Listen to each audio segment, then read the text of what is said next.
Welcome back to Daytime Live. Now, this segment is definitely going to educate us as men. We're joined by Davian Tucker and Ingrid Smith of Always, and they're here to talk to us about the End Period Poverty campaign. Welcome.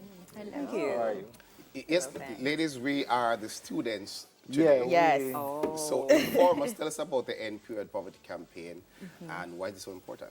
All right. I want you Okay, to go. not a problem. All right, end period poverty. When you think of poverty, first thing comes to mind, you think of money, right? And in some way it's linked. Unknown to a lot of persons, even though the period is a normal part of a female's life when she reaches a certain stage, a lot of them cannot afford something as basic as a sanitary napkin. So when you think of our young girls and schools, they miss out on their education because they have to stay home. They have to find alternate means just to ensure that they are protected. And you know, you think of banana leaf, which I hear of a lot. You think of just tissue. You think of a young lady using a sanitary napkin. So, you know, it's that bad. And the End Period Poverty campaign, it has been going on a while, worldwide, but here in Jamaica, Shelley and Meeks, through her Flow Foundation, she has started the talk. She started the conversation. So last year, Always said, okay, as a brand, as a recognized brand, we're going to put our name behind it in the Caribbean because we have been in other countries, you know, England, US, etc. But here in the Caribbean, we want to put our voice behind this thing because it's really a serious issue and we really need the public to understand that some attention needs to be given to it. So it's really about young ladies not being able to afford basic protection during their period, and so the Always brand has decided, let us come on board to see how much we can, you know, give a voice to it, help people to know what it is, become more aware, and also to donate to the campaign. That's really awesome. I know as a man, like the last time when Shelley Ann was here, she spoke about it a little bit, and it never occurred to me before at all that this could be an issue. They broke it down for me today when I realized when you think about this country, most people can't even afford food or transport. So breaking it down to a level where pads are not exactly the cheapest thing. Serious thing. And so if we can't afford food and drinking water, then it's very unlikely that our girls are going to be able to afford sanitary napkins. And I think it's 1 out of every 5. 1 out of every 5 girls end up not going to school while they're on their period, and this happens every single month. And this was a research done, you know, elsewhere, not here in Jamaica. But thinking of our percentage of people who suffer from poverty or who have to deal with poverty, it's pretty high, I'm sure. So, Davian, you've joined forces with Yendi. Yes. She's the brand ambassador as well. Right. To go to the schools and speak with the young girls. Right. Tell us exactly what you'll be discussing. Okay, it will be a wide range of topics, just general education about just this natural occurrence. It's not something that you need to be afraid of. It's something that is not taboo. It is the most natural thing about a woman. And the truth is that also includes educating our boys, because then if that doesn't happen, that process, you aren't here. None of us would be here. And also our personal experiences. For example, with me, I have a reproductive disease called endometriosis. It goes up to stage 4 and I have stage 3, of which I did surgery for about a year ago.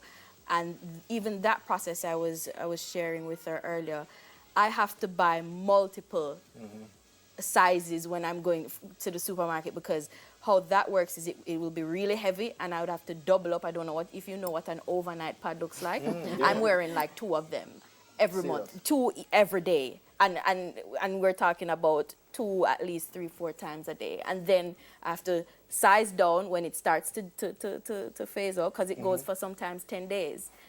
So with endometriosis, the flow is very up and down. You can't really navigate it. And sometimes it's early, sometimes it's late. It causes a lot of pain. And so I think just educating people about what that process is like and how diagnosis can happen and how you can manage that is important. You spoke earlier about going to schools and talking to the young girls there, and also informing young boys. About how many schools do you have planned to speak to, and where are they located across the island? So you don't have to go specific, but... Well, for this year, we are looking at, for this campaign, we're looking at touching all 14 parishes. Right.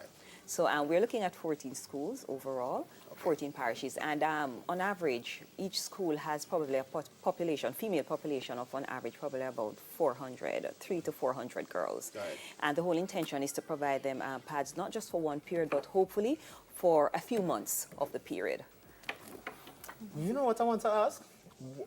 Why are sanitary napkins so expensive? That's an interesting question. I would not be able to tell you, really why every sanitary napkin, how the price, because, there are a lot of things that go into make it the product. But I can tell you, though, one of the aim, ultimately, by just about everybody who participate or feels passionately about ending period poverty, is to one day hopefully reach that stage where sanitary napkins is not only affordable but can be free at least for our young girls in school. That's really, when you hear the conversation, that's really where, I can't tell you that that's what always, is going to do, but I know for a fact in other countries in Africa, it's a part of the Always plan where Always pads are made available to young girls in school, because we realize that if our young ladies do not get an education, then our powerhouse women will be a thing of the past. Poverty becomes a cycle. Like a big shout out to Shelly and Weeks, Yeah, man, because I mean she's always been an advocate, and I know she's working with. Yeah, she is. In order to spread this message. Well, I'm here and I'm listening like from just a male's perspective about how this affects women on different levels. They talk about the pain, which this discomfort, and sometimes this reflects in just your behavior, and we just say, "Oh, I'm miserable, I'm miserable," and something. But it's more than that. But there's a lot goes more, deeper, and it's also in knowing what's going on, because sometimes we're asked to, hey, you can stop at the supermarket, stop and buy this for us, and it sometimes embarrassing. That's how we look at it. Yeah. To go and buy this. Yeah. All right, I'm fine. Just go and buy it. Because I kind of share that. I grew up with my dad. By the time my period came, my stepmom was around.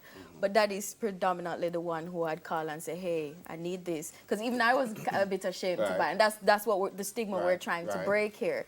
But my dad was the one who would always go and pick them up for me. And I thought it was such an amazing thing, because I knew other men would not shy away from it. Right. But he stepped up, and I just sharing that with any father that's listening. It's really important, because it's just about support, and it's not an easy period of time. But it's something we need to know, because I'm a father of girls. He's a father of girls. So, I mean, this is something that we need to know, to let them know that, hey, it is fine. This is something you can talk to us about. It's normal. It's the most normal thing. Yeah, one of the most normal. Yeah, it is. You mentioned earlier about the pads being available in Africa for free. But some places in Africa. The funniest, no, well, yeah. Africa's a big continent, so that's why I kind of generalize that. Yeah. But an interesting Black History fact, though, since we're in Black History Month, is that the African-American inventor Mary Beatrice Davidson Kenner, she is known for developing the sanitary napkin. Yay! That's good to know.